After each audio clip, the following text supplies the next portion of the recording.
Well, one of the things that I want to emphasize is that sometimes God leads us without us seeing His providential hand. It's only when we look back that we can see God's hand. And the pastor who is seeking God and His leadership, one of the things you should never do is to compare yourself with somebody else. God may lead you to a very small church, but as Francis Schaeffer used to say, there are no big places and no small places, only faithful pastors and unfaithful pastors.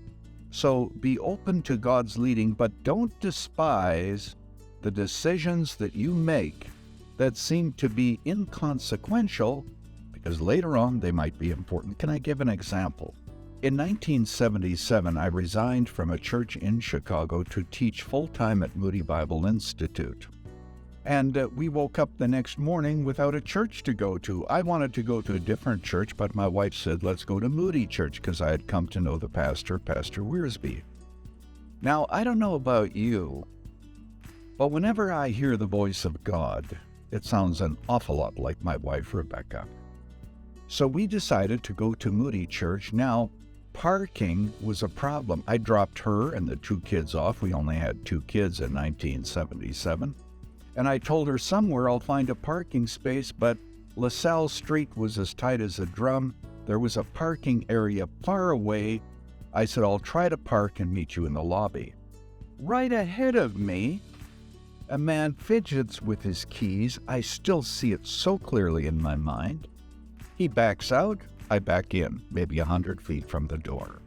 I go to the back of the lobby to meet Rebecca, and Pastor Wiersbe is leaving with his coat on. I said, Wiersbe, what are you doing here? He said, Erwin Lutzer, I'm sick. I'm on my way home. I want you to preach for me this morning. So the first time we ever attended a service at Moody Church, I preached at Moody Church. And God is my witness, and this was just kind of fun in my heart. You know how crazy thoughts come to you. I said to myself, if they ever call me to be the pastor, I'll say yes. But it was a joke in my heart. But that was one of the ways that God set up a series of dominoes by which eventually I would be the pastor of Moody Church for 36 years.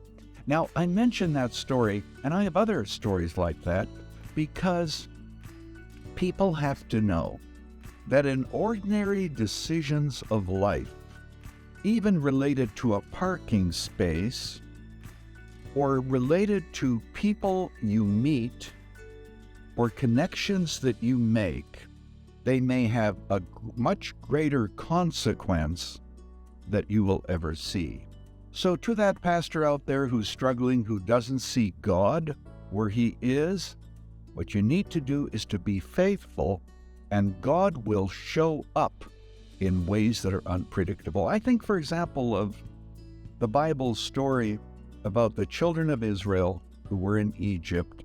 They were slaves for 40 years. Of course, Moses eventually let them out, as all of us know the story. But here's the point. When those slaves were working and being mistreated, was God listening? Was He hearing?